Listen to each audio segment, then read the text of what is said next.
boys from the Combine this past weekend. One, Dwayne Haskins. Haskins turned heads with the impressive throwing ability. Running right there. One of those heads, New York Giants GM Dave Kellerman. G-men are reportedly excited about the idea of drafting him. Would be pretty cool for the kid from Jersey to end up on the team from Jersey. See, you think the Giants need to draft Dwayne Haskins? I mean, it's very, very rare you're going to have a kid who grew up in the area and wants to play for your team. When he does that, they don't have the first pick. I mean, I can understand if they had Arizona, if they had the first pick, which they do, and he was saying, man, you know something, I grew up in the Arizona area, I want to play. Even if he was the third or fourth ranked player, that's the type of attitude, and it's very rare. But they have a situation that's really prepared for them. Man, you got a Jersey kid that can play football professionally in Jersey.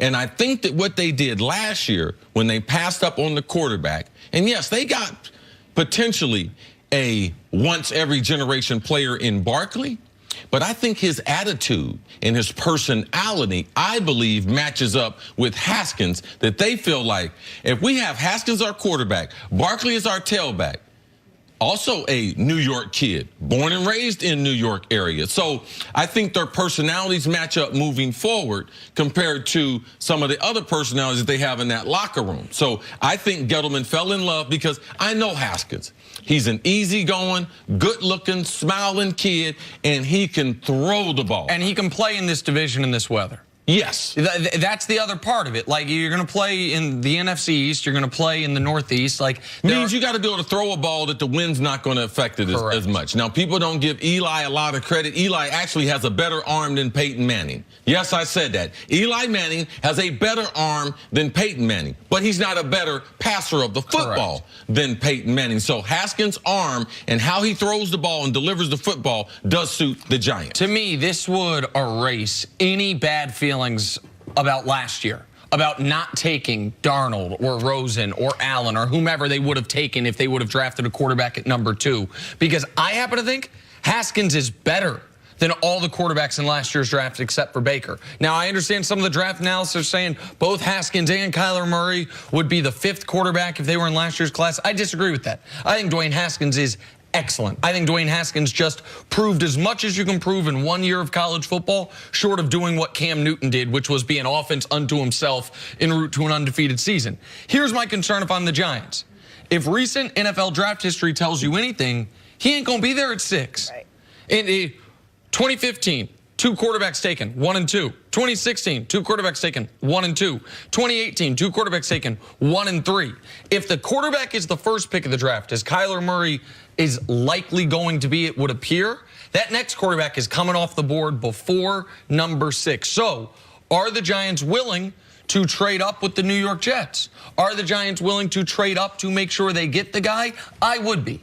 Even though I know they have other needs, none of it's going to matter if you're trotting out their 38-year-old Eli Manning with Kyle Lauletta as his backup. Like, none of that's going to matter if you don't have the right quarterback in place. So I would move up to get Dwayne Haskins if that's what I have to do, and they got to take the temperature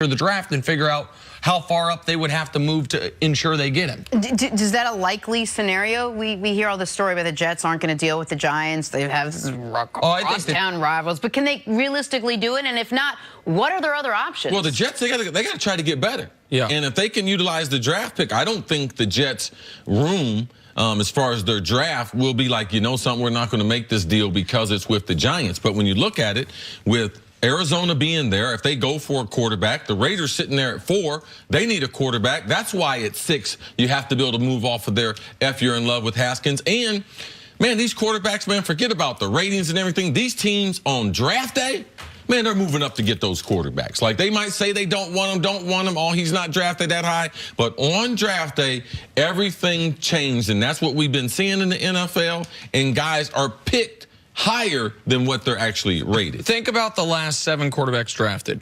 Carson Wentz traded up to go get him. Jared Goff, they traded up to go get him. Patrick Mahomes, Chiefs traded up to go get him. Deshaun Watson, they traded up to go get him. Mitch Trubisky traded up to go get him. Sam Darnold, they traded up to go get him. Baker was just sitting there. I mean, I shouldn't say it was just sitting there. The Browns had the worst record in football, so they didn't have to trade up. But typically, you got to move up to go get your guy. And one way or another, the Giants need to do something at the quarterback position. So they're going to have to do everything they can either to move up or see what else is out there. Coming up, is LeBron to blame for the Lakers' disastrous season?